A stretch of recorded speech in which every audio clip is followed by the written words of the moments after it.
In today's economy, more people than ever are looking to buy and sell businesses. But how do you do it? Welcome to the Deal Board, presented by Transworld Business Advisors. Straight talk about real deals and real people. Listen to stories, interviews, and expert advice to help your business sale, merger, or acquisition process. Now, here are your business exit experts, Andy and Jessica.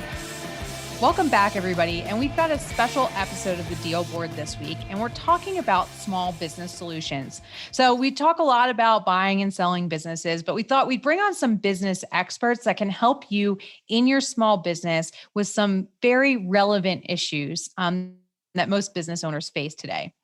Yeah, one of our guests is Devin Miller of Miller IP Law. And we've had Devin on before, but this time he's talking about his own business. And what he did was he took, you're seeing all this in the world, disruption, and Devin decided to disrupt the IP law business. Mm-hmm. So if you're a startup or you're an inventor and you want to get top-notch IP law, legal help for flat fees, it's Devin. And you're going to hear more about it. It's a great interview. I love flat fees, right? And we also have Tracey Bissett. She's with Bissett Financial Fitness. Now, we talk a lot about books and records on the show, right, Andy? I think it's like probably our number one trending topic on the podcast. Yes. But Tracey, really, we have a great conversation around where entrepreneurs struggle in keeping good books and records. And she has some great tips and tricks on how to change your mindset around that and get some good practices in place. So we've got a great interview with Tracey lined up as well. Excellent. And we have Mark Tremblay. He's talking about labor. And, it was a conversation we had a little while ago, but, really the labor market has opened up somewhat, but still you have those issues. When you're a small business person, I would say the number one headache might be books and records when you're going to sell, but the number one headache along the way is help and getting the right help and putting the right people in the right seats. And Mark he was from the fitness industry. He has a really good kind of outlook on it, and he has some good advice for small business owners. So we put this show together. We hope that in also introducing you about maybe potentially buying or selling, we're also giving you the resources to build a better business and build one that is going to be valuable to sell in the future. That's what it's all about. It's about keeping good books and records, having a good system that you could pass along to someone else. And today is just another few tools that you can use. All right, let's get to it. Let's do it. Transworld Business Advisors is the world's largest business brokerage and mergers and acquisitions firm with over 500 brokers in nearly 200 offices worldwide. Transworld's team handles thousands of business sales every year. To be connected with a qualified business broker or learn more about the buying and selling process, visit tworld.com/the deal board or call 888-719-9098. Hey, welcome back, everybody. And we have a returning guest because I told you we'd have him back because I just couldn't get enough of his story, but we needed to talk about one day here on the Deal Board, IP, and how important that is to many businesses, almost every business. But Devin, welcome back. And you're with Miller IP Law. And so let's talk about small business. It's not a big topic sometimes about IP, but it can be devastating, right? Or it won't even get you off the ground. You were starting to say that last time. So let's talk about tips you would give small businesses about their IP. No, and one of the best TV shows that's helped with IP is Shark Tank, because nobody knows what a patent or trademark is, but they go watch Shark Tank and they're like, if they need it, maybe I need it. So, setting the level set, maybe this would be helpful. What is IP or what is intellectual property? So sure. That's basically an umbrella term. And so it kind of incorporates three different things below the umbrella. So patents, trademarks, copyrights. So patents are really inventions. If it does something, has a functionality, performs something, does something, that can be electronics, software, hardware, anything of those nature, patents. Trademarks are really for brands. So if you have a brand, whether you're Nike, you're Starbucks, you're M&M, something that's a brand, Pepsi, Coca-Cola, all of those are, and you're likely not that big of a brand yet, but if you have a brand, that's under trademarks. Last thing is under copyrights. Copyrights are creatives. And so you think of photos, pictures, movies, books, sculptures, paintings, any of those that's a creative nature, that's under copyright. So really, that's what intellectual property is. And now, kind of to your point of that, now every business probably falls into at least one of those buckets. Some businesses fall into all three, some businesses just fall into one. And so when you're looking at tackling intellectual property, it's really figuring out where your business is and where the value of your business is, and then what do you need to protect. So give you a couple examples. Let's say you have the next best iPhone or the next best, smartphone, and that's your product. Well, then you need a patent because you got a product that's the core of your business. That's how you make your money. On the other hand, if you're the next Starbucks and really, everybody sells coffee, but you have the really brand that everybody loves, then you need to protect it with a trademark. If you're writing the next best, or book, next Harry Potter or whatever, Lord of the Rings or whichever book you like, then you're going to say, hey, that's where the value is. I need a copyright because that's where I'm going to make the money. So figure out what your value is and what you need to protect, and then go about protecting it. Great. So we always try to have people avoid mistakes. I'm sure you've seen lots of people make mistakes that have cost them a lot of money. One of the things that I've seen people make the mistake of, and I'll just bring one up and then you can bring up the other ones. The mistake is that they name a business, they go out there to the marketplace, they create all this stuff, and then they realize they just violated somebody's IP. Yeah. So, too many mistakes to... I'll hit it one. One is you got both copyrights and trademarks. And kind of to your question, I'll answer it a bit broader, is copyrights and trademarks are kind of one that you figure, hey, we'll get this going. And you go and copyrights, you go to the internet and you find an image, right? And you say, oh, I just need this image for my company and I'll download it and not a big deal and I'm not going to worry about it.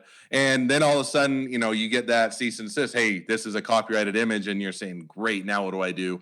Or vice versa, on the brand side, you're saying, hey, we're going to come up with this name. And it's a great name, and we love it. And we start to brand it. We start to get the URL. And then 6 months, a year, 2 years in, you come to find out somebody already owns that trademark. And now you're saying, great, we spent all this time, money, and effort to brand us, only to find out that somebody else owns it. Now we either got to go pay them, get a license, we have to stop using it and rebrand, or any number of things, none of which are fun. So I think that those ones are a couple mistakes. If you wait too long on the trademark side until you're already past due, and now you're having to rebrand, or on the copyrights, don't just go and click and download an image and hope that it works, or that that nobody's going to catch you or anything else, because internet's getting smarter. It's easier and easier to find when other people are using your images. So don't do that. Yeah, I've made the mistake of having, I've gotten a nasty gram from a certain image company that finds images that people copy from the internet and throw on your website or something. So I've made that mistake, unfortunately. And I've made the mistake of having a trademark that we had, but we only had it in the United States. And then we expanded internationally and we had problems. And I'll give you an interesting site. Now, you're not alone. So Apple, right? Everybody knows Apple, and everybody wants to call the iWatch. Do you know why they branded as Apple Watch? No. So it was because trademark issues. So they were going to go out and do everything else is iPhone, right? iPhone, iMac, everything else has an I. And they went into, I'm pretty sure it was China, 95% sure now. I'd have to go look it up. They got in and somebody else already owned iWatch in China. And they're saying, this is a huge market for us. And how do we do this? Do we do a split brand? And everywhere else we call it an iWatch. We go to China, we have to do it. So they came to the conclusion that, and they tried to acquire it. They couldn't acquire it. And so they ended up branding it as Apple Watch. So if you ever notice, they don't call it an iWatch, they call it an Apple Watch. And when they released it, because just that same thing, they went international and they ran into problems. I also think that there's a confusion sometimes between a trademark and a copyright. You want to just tackle that for a second or two? Yeah. So, and it kind of gets into where it gets muddled. And so easy on the trademarks, if it's a name of a company, name of a brand, if you're using a word, it's pretty easy to say, okay, that's a trademark. Same thing if it's just an image. Hey, I took a photo or I did a video clip, that's under copyrights. Where it starts to get muddled is when people kind of have that logo or, kind of that image, that product image, or they have a character, McDonald's, the clown that they have, and they're saying, well, is this a copyright or is this a trademark? And generally where you fall, first of all, you can likely probably protect it both ways. And that's, if you had the money, that's how you do it. If you're saying, hey, is this, we only have one, is it a copyright or a trademark? Then you're saying, is it really something, if it's on the trademark side, is that image that we're using, the logo or the image, something they associate with our brand? And so they can, they can tell it's part of our company and where is, something we're selling? Or is it more of just, hey, that's a cool image that people tend to think looks great and it helps make our website look better or whatnot? So kind of depends on as much on how you're using it as whether it's associated with your brand versus if it's just a cool looking image and then protect it that way. Wow. It sounds like there's a lot to this. So you've made it simple, right? You created Miller IP Law just to do this so you can help make it simple for entrepreneurs, inventors, people who want to start a business, people already in business. So tell us how you do that for people. Yeah. So first thing that we always try and do is, when I started Miller IP, I worked for some big top 100 law firms across the nation before I started my company. And one of the things I always found, especially with the startups and small businesses that have a small budget and they're always cost conscientious, and every startup, the ones I've done, saying we got more things to spend money on than we have money to spend. And so we said, how do we? So they get scared, or they say, hey, we don't have the money to just go sit with an attorney for 2 or 3 hours only for them to tell us that we can't afford it, or that we don't qualify or we don't need it. So we set up, a strategy meeting that says, hey, come into our office, sit down with us for half an hour, and let's go. And whether that's Zoom, sit down with us face to face. Most of the time with COVID, it's going to be Zoom. But we sit down, we talk through and say, what are you doing? Let's talk about it. Let's strategize. This is a free consultation, free strategy meeting. You don't have to worry about, the dollar signs racking up and everything else. So that's kind of the first thing. One of the other things that we did in focusing on startups and small businesses, the other thing that everybody hates across the board with the legal industry is you never know how much things are going to cost, right? You go into an attorney's office and they say, well, it will be 5 or 10 hours and we bill it $300 an hour. So you'll be at $2,000 to $5,000. And then you come out and by the time you get to the end, well, it took us a little bit longer and it was $8,000. And you're saying, well, we budgeted for $2,000 to $5,000 and we can't afford this. And now how do we pay for it? So one of the things we did is we said, let's do flat fees. So you know how much it costs before you get going. You know how much everything that includes governmental fees, attorney's fees, everything that gets it. So you file. So that's kind of one of the things I think that the legal industry doesn't do well, that we're saying, how can we do this? So we've done a lot of those kind of things of how can we. I always ask myself, are we doing this because this is how the legal industry has done it for the last 100 years? Or are we doing it because it makes sense? If you're doing it because that's just how it's been done for forever, not a good reason. If you're doing it because it makes sense to me, absolutely.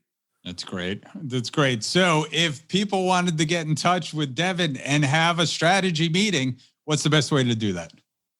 So I'll give you 3 ways. The first way is freestrategymeeting.com. Easy to remember, just like it sounds. Go and grab some time. That links right to my calendar. We'll connect up, we can talk, and we'll go through a strategy for your business. You want to find out just more about our prices, more about the firm, just go to lawwithmiller.com, and that will give you everything you need to know. And if you want to be my friend, you want to learn more about my businesses, you want to chat it up or get it, otherwise just connect up with me. You go to meetwithdevin.com, and you can grab some time that way as well. Excellent. Devin, thank you so much. I'm sure we could talk for hours about this, but you just got 3 ways to contact Devin and get involved and talk to him and protect yourself and protect your company and protect your future profits. And let me tell you, coming from a business person and having entanglements in copyright and trademark, it gets very expensive later. So get it done now. Thank you, Devin. Thanks for coming on today. My pleasure. Thanks for having me. Hey, Andy, do you know what time it is? It's time for our deal of the week. Deal of the week. Sold. Welcome back, everybody. And for our deal of the week this week, we're joined by Aaron Fox from our Transworld Business Advisors of North Boston office. Aaron, thank you once again for coming on the show. Thank you, Jessica. Great to be back. So you've got a daycare story. It's quite a story for our deal of the week this week. I'll let you start off by telling us a little bit about the business. Sure. So this was one of the, I'd say it was the longer amounts of time that I've spent working on a deal, because this one had every challenge that could be thrown at us. We went under contract in about first week of February. of 2020, which we all know what happened in March of 2020, and all of the daycares, the banks basically closed. And, there was everything about it kind of just got put on hold with the COVID challenges that were going on. And the seller, was from the industry, and it was a perfect fit, exactly the location he wanted to be in and everything. And he just kept pushing to get everything pulled together on this deal. And when we finally, banks got through the PPP lending, we started getting responses from the lender on everything. And one lender just basically told us that, nope, we're not, the one that we had, paid the deposit with said, nope, sorry, we're not lending on daycares because we don't see that they can actually have capacity. So we can't get any debt coverage ratios. So we, typically, the saying, the SBA doesn't turn you down. The banks are the ones who are turning you down. So we moved on to the next bank, and we found a lender that really was had done a lot in the daycare space and was very comfortable with it and was confident that the industry was coming back. So they gave us a green light to proceed. No, I mean, it's just, it's interesting because this year there's been so many challenges to overcome, but it's just like the same in any year where we're going to have a downturn or a recession. There's always going to be challenges, but I like that you guys pivoted to a niche lender, right? That understood the industry and knows that everything comes back eventually. So it sounds like eventually you got some good financing. Tell us a little bit about the buyer. Were they experienced in the industry or how did you find them? Thankfully, this buyer was overly qualified to do what he needed to do to get this daycare, because that brought us to the second challenge of this, where the entire state of Massachusetts had basically shut down. So we couldn't get licensing approvals. We couldn't meet with licensors to go through and get his evaluation as an owner. So, but fortunately, the buyer had every qualification that was necessary to own and operate a daycare, and had even done some turnarounds for the state to bring them into compliance with the licensing. So he was known throughout the state. Without that, I still think we would be pushing against a wall here with the state for approvals. It's not about what you know, it's about who you know, right? So that's yes, Ed. I will say there were some letters to senators. There was a lot of pushing on everyone's part to get a hearing on this one, to make sure that this school could reopen under this new ownership. Wow. Well, it sounds like you used some SBA and some bank lending. Were there any other deal structure components, any earnouts or seller notes? At the very end, just because of the delays with Massachusetts allowing centers to come back to full capacity, we ended up adding a very small seller note that just went into a working capital line for the seller, and a 2-year earnout on that. Nice. And we've seen a lot of that through COVID to solve some certain deal gaps or deal challenges to reduce the risk for both parties. So eventually you get this deal done. Tell us about the numbers. What was the SDE and what did it eventually sell for? Well, what was fortunate about it is it didn't involve property. So we got to be a little creative to make it match what the banks like to see. It ended up selling at just a little bit over about a 2.1 multiple on SDE, and all in came in just shy of $1 million. Wow. Well, it sounds like a hard fought, but well fought deal. And eventually a good solution for both the buyer and the seller. Aaron, if someone's interested in buying or selling a business in the Boston area, how can they get in touch with you? Sure. You can give me a call at 781-773-8922 or send me an email at afox@tworld.com. Great. Thanks so much. We'll drop that into the show notes. And thanks once again for coming on the show. Thank you. Welcome back, everybody, to our episode of The Deal Board. And today I'm really excited to have a special guest with us. We have Tracey Bissett with Bissett Financial Fitness. And, we're always talking about finances on the show, and you guys probably get sick of hearing it from Andy and I, but finances are so important to your business when you're preparing for sale. So Tracey is on a mission to redefine the world's economic future by increasing the financial literacy of entrepreneurs, known as financial fitness. She has over 20 years experience in the financial services industries, and she can help entrepreneurs across all industries, both on and offline.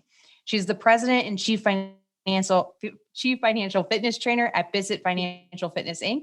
And she helps her clients understand and improve their level of financial fitness with a goal of increased confidence using their financial skills so they can be successful in their lives.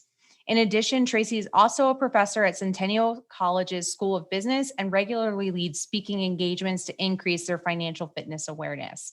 Tracey, I'm so excited to have you on the show. Welcome, and thanks for joining us. Thank you so much. I'm excited to be here. Well, like I said, you speak our language, and we talk a lot about financial fitness in terms of getting ready for sale. So I'm sure you're going to have a lot of value to bring our listeners, but let's just start with, what are the biggest mistakes you see entrepreneurs making when it comes to their finances? So the first one, it's either one of two things. They're either completely delegating responsibility for the financial aspects of the business to somebody else, like a bookkeeper or an accountant, or the head is kind of buried in the sand and they're not going to worry about those numbers. So that's the first one. Second one, commingling their personal and their business expenses. We see that quite a bit, which can create problems when you're trying to get to the root of the issue. You don't know if it's your lifestyle causing problems or your business isn't generating enough money. So it makes it very, very challenging. And the third would be financing business all on credit card debt. Yeah, actually, we see a lot of that in getting ready for prepping for sale. And we talk a lot about, especially the personal and business mixing. It's very hard to present that to a buyer and create a sense of confidence in the numbers, right? So what would be, kind of as a follow-up question, say you have somebody that's in your first situation where they're totally either delegating or they have their head in the sand. Like, what's your first kind of step forward to get out of that situation if you're an entrepreneur sitting there? The first thing is to realize that you shouldn't have an expectation that you already know this stuff. People start businesses or buy businesses because they're good at what they do and they excel at that. And the majority of people have not received any training in school about financial matters. So it's perfectly normal not to know, but it's not good and not great to move forward without taking that accountability. So number one is step up, knowing that it's okay, you don't know, but then take accountability for that area of your business, just like you do your sales, the operations, service delivery, whatever it is you're doing. You need to carve out time in your schedule regularly to tap into that area, not only understand it, but use the numbers and the cash in your business to fuel your goals. I like that. So, starting to learn. So like, what tools do you think entrepreneurs need to understand their financial position, assess their costs and profits, and really start making money from the business? So firstly, there needs to be some bookkeeping going on. You need to be able to look at your numbers regularly. And we're kind of chuckling, but I do see pretty regularly, even up to like 2 million in sales, that regular bookkeeping doesn't happen. So that can be outsourced, but then the looking at the numbers and checking into them is super important. And I think that once you have a handle on your numbers, we don't need fancy tools right away. You should be able to sit down and either pull out the information or talk someone through, well, how do I set my prices and how do I know how much it costs? So if I'm selling an hour of service or I'm selling as a product, what are all the costs that go into that? And I should be able to jot it down on a piece of paper. Like, we don't want to make it super complicated. We also should be able quickly to see not only what are my sales, like the top line, everyone gets excited about talking about, but we need to talk about that bottom line because that's where it matters. We can have unlimited potential to grow our sales, but if we're losing money on every sale, it really doesn't create a very valuable business and it creates a lot of problems. So I like to keep it simple. From there, you would upgrade and start using something like Excel, and then you could get into more financial modeling. And as I said, you don't need to do the bookkeeping as the owner of the business. You can outsource that, but you've still got to read the information, make sure you can understand financial reports. And if you don't know how, get some help. Take a course, work with a financial coach, work with someone who can help you bring up your financial acumen, because not only is it going to help you hit the goals in your business from a practical standpoint, it also influences your credibility with people like lawyers, accountants, lenders. When you're going to get money, you want to make sure that they think you're competent and credible. And if you can't explain any of the financial results, that doesn't show a very good image, and they don't get a very good impression. Right, right. Well, I think what you brought up about the simplicity is super important, because in the entrepreneurial community too, I see often that people get overwhelmed, right? There's the new hottest tool or some new acronym. I mean, we even throw acronyms around on the show all the time, EBITDA and SDE and stuff, but it really comes down to the basics, right? And you don't have to have some super fancy tool to complete this. And I agree with you. We work on multi-million-dollar businesses and transactions that run just fine off of QuickBooks and Excel, right?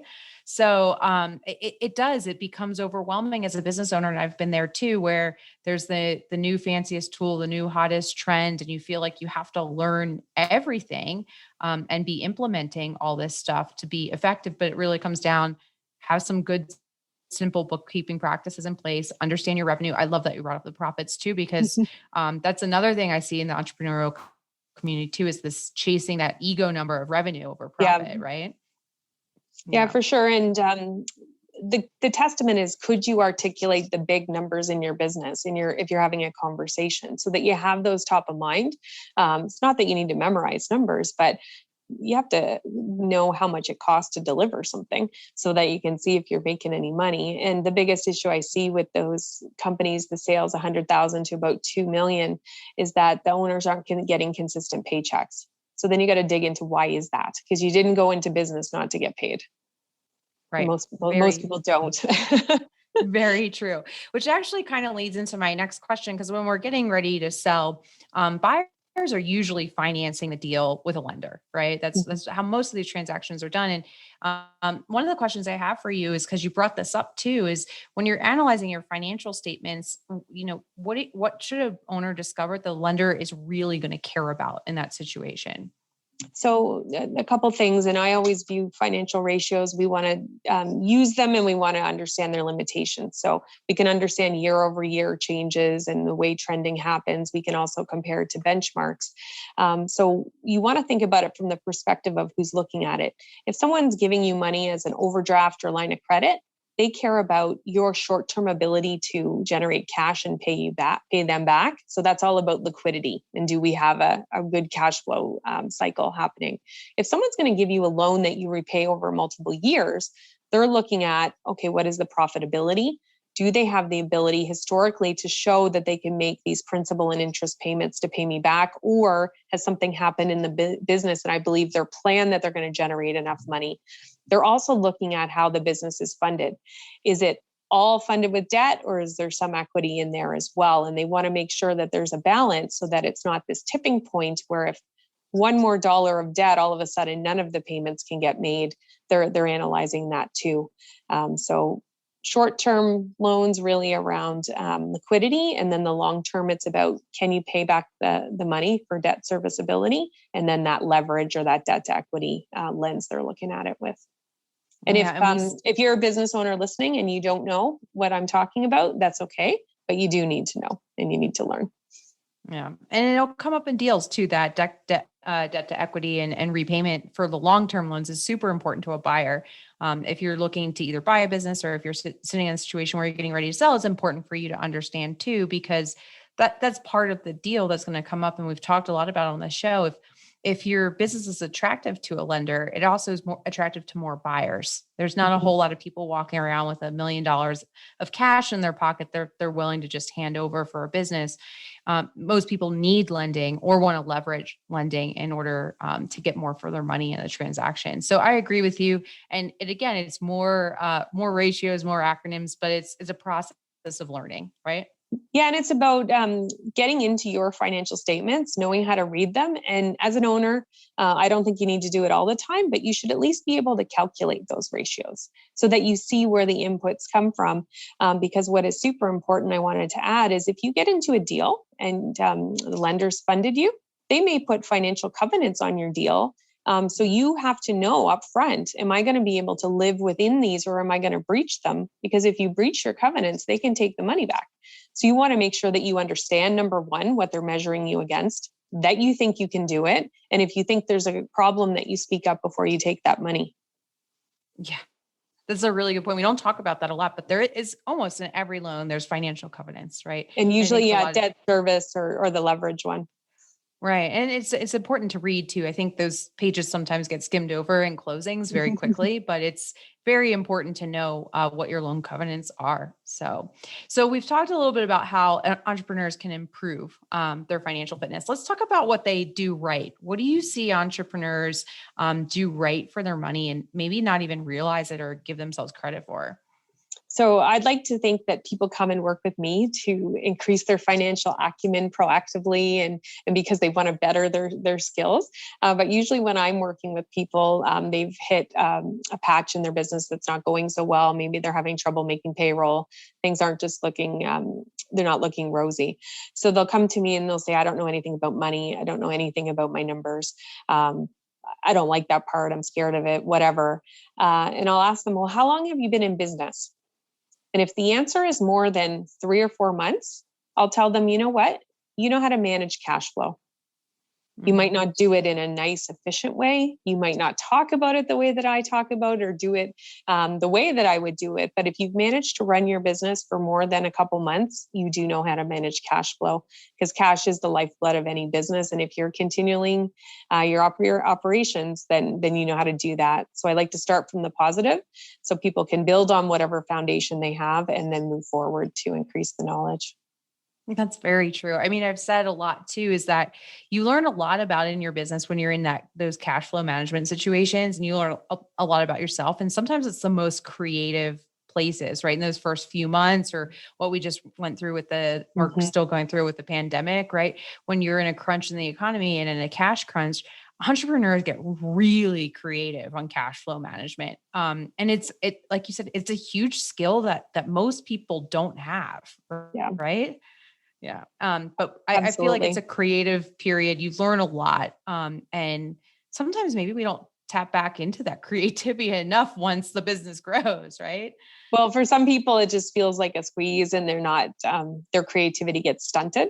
And so I highly encourage people to always have a cash flow forecast looking out 6 months into the future. Not that we have crystal balls, but if we foresee that something's going to be a problem, it's so much easier to brainstorm 3 to 5 solutions 2 months in advance than the day of when you don't have the money. So it gives you a lot of peace and comfort as an entrepreneur to know that I might have problems, but I have ways already in mind that I can solve them.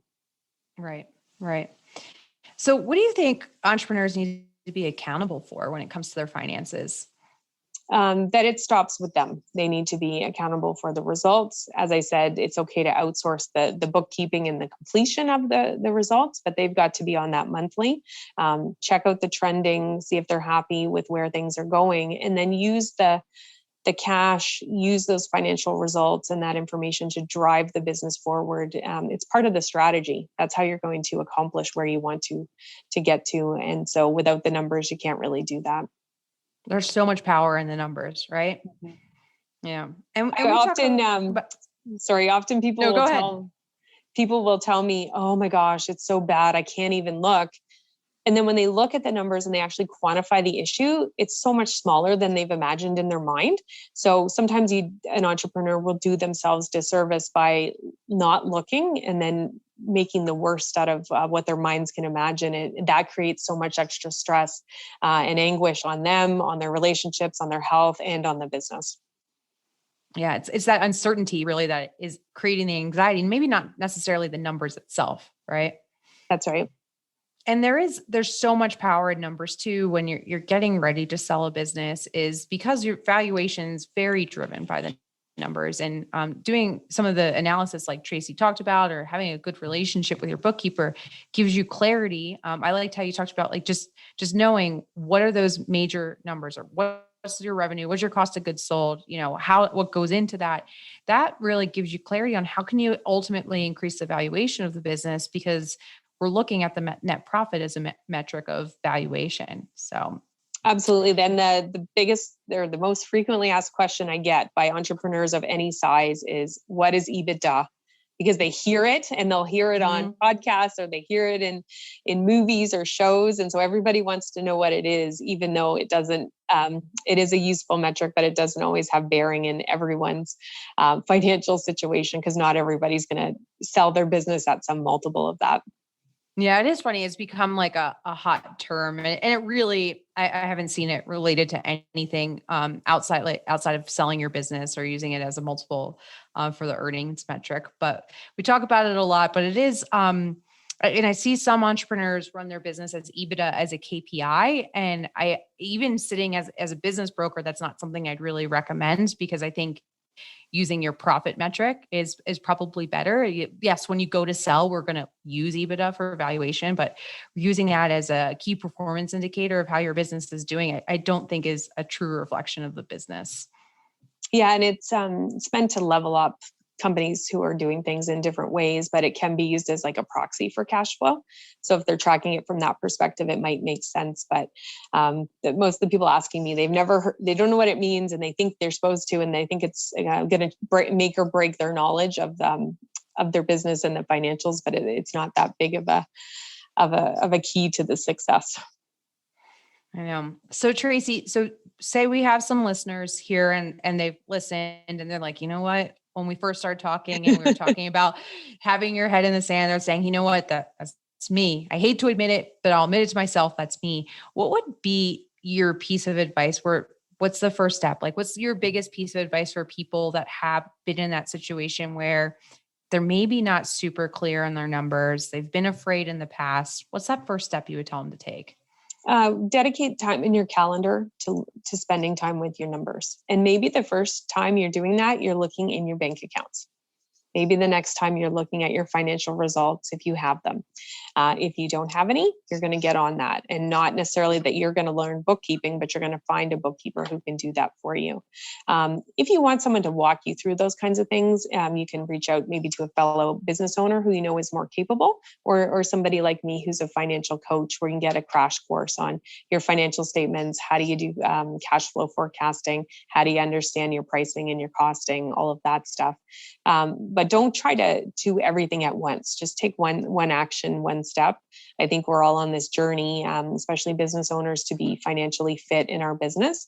And we can only move forward at the pace that we're going. So let's take one step forward every day. We might have some missteps, but that's okay. We can course correct, but keep going. Let's not give up. Yeah. I love that. One step forward, don't give up. So Tracey, thank you so much for joining us on our show today. I know you have something to offer to our listeners. Why don't you tell us a little bit about that and how people can get in touch with you if they want to learn more about working together? Absolutely. So I know that some people will be excited to get started, but they don't know where to start. And so you're going to dedicate that time in your calendar. And the gift that I have, it's a money meeting agenda. So if you're running your business on your own, you're going to have this meeting with yourself and go through this agenda. If you have a partner, you're going to do it together. So it's a money meeting agenda. You can get it at cashcoach.biz.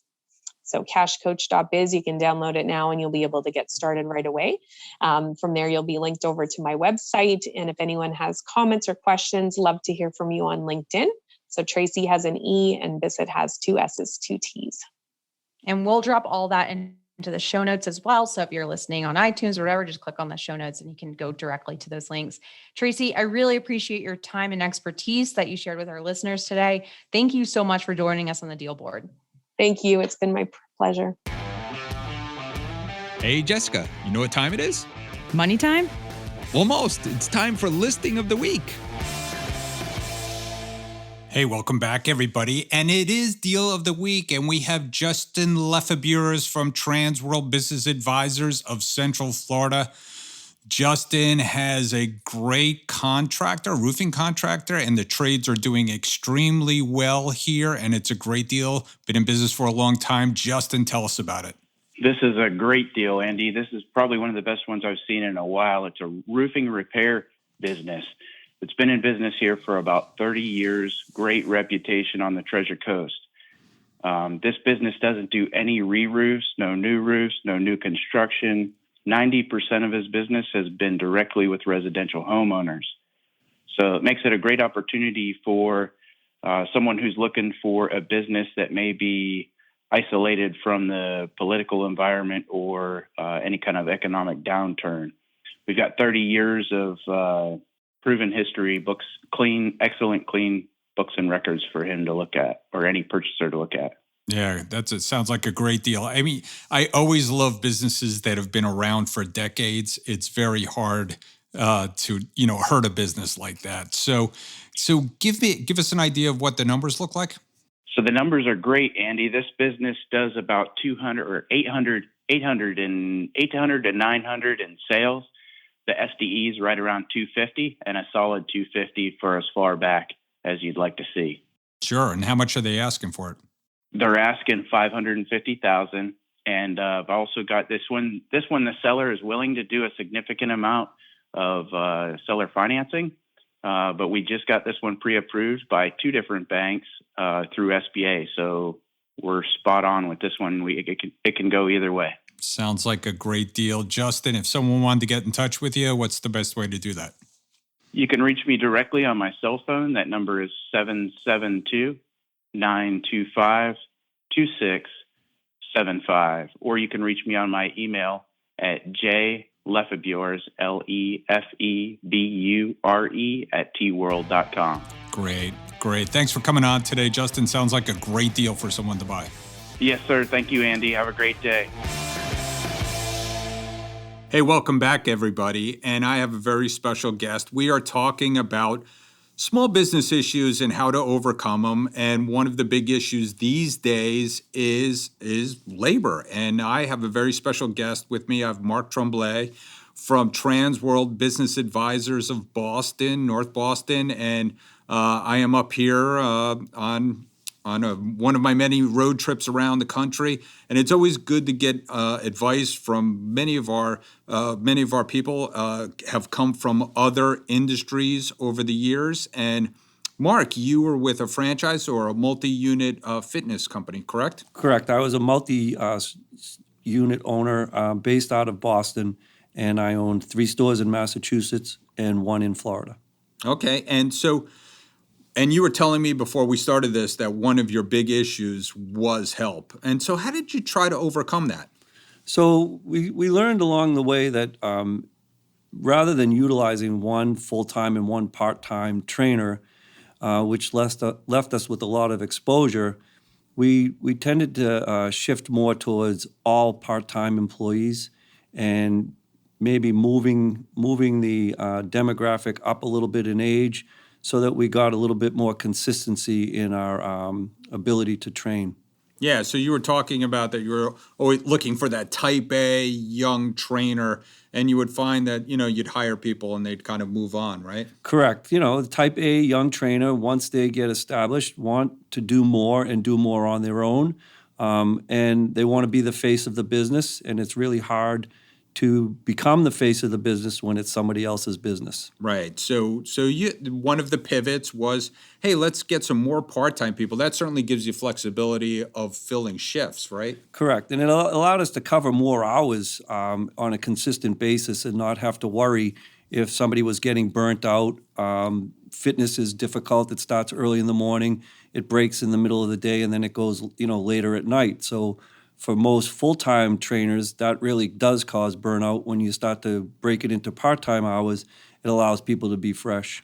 Yeah, so that was one way, and it's a tight labor market out there, right? And it's been that way for a few years now. Very tight, and a lot of different opportunities. So it's hard to find people that aren't looking to do more, and are they not really restricted to just staying with one place. Right. So that's certainly a unique problem that a lot of small businesses are having in the labor market. Any other things that you felt you were able to overcome that it was an issue for small businesses that you wanted to discuss? Well, definitely, the labor was really important, and also making sure the clients were serviced was really a big issue. Personal training does mean personal training. So we really tried to focus on making the experience as remarkable as possible. Right. Yeah. So and we talk about that a lot, even at Transworld. We talk about the level of service, and you want to make sure that you have a consistency out there. So what are some of the things that you did to try to make sure that your people consistently gave that remarkable service? One of the first things that we really tried to implement was just when anybody walked in the door, for our trainer or whoever was on the floor, to say hello, to greet people by name, and if they didn't know their name, to introduce themselves to the person walking in, so that there was a level of comfort right from the beginning. Yeah, and you were in women's fitness, which I know historically they're looking for a certain type of atmosphere to be able to work out in peace. Sure, not in peace, and to not be judged. The women members that we had like to consider this was a special place for them to go, to be themselves, to not have to worry about who else was wearing what and doing what, that they could just go and enjoy their time trying to stay healthy. All right. And you successfully ran that business for how many years? 10 years. 10 years. And you decided it was time to go? Yeah, I couldn't wait to get to Transworld. Yeah, there you go. So we love that when our own people, and a lot of times have been through the process themselves of selling their business. But you would recommend to people, I always think that small business is something that is underutilized out there as an investment and as a career for young people. You would recommend people do this, right? Absolutely. I loved my time in the business. The health and wellness business, there's a real sense of pride in when you see transformation and results. The feedback that you get from your clients is priceless. Yeah. So you would recommend that people call you and get in the business. It's Absolutely. a great time. We were talking about it today, that we think this decade is going to be a great one to get into business and be in small business. Yes, and not only just to be in small business, but to be in a business that you can change people's lives. Yeah, that's great. So if somebody wanted to buy a business that they could change their people's lives with, how best to get in touch with you? The best way to reach me is to call me directly. That's 617-299-9796. And I will speak to you immediately. Thank you, Mark. Thank you for coming in today. Thank you, Andy. Thanks for tuning into the show today. If you like the podcast, share it with your friends on social media. And don't forget to subscribe and leave us a review on your favorite podcasting app. If you have questions, would like to appear, or have suggestions for topics for the show, get in contact with us through our website, thedealboardpodcast.com.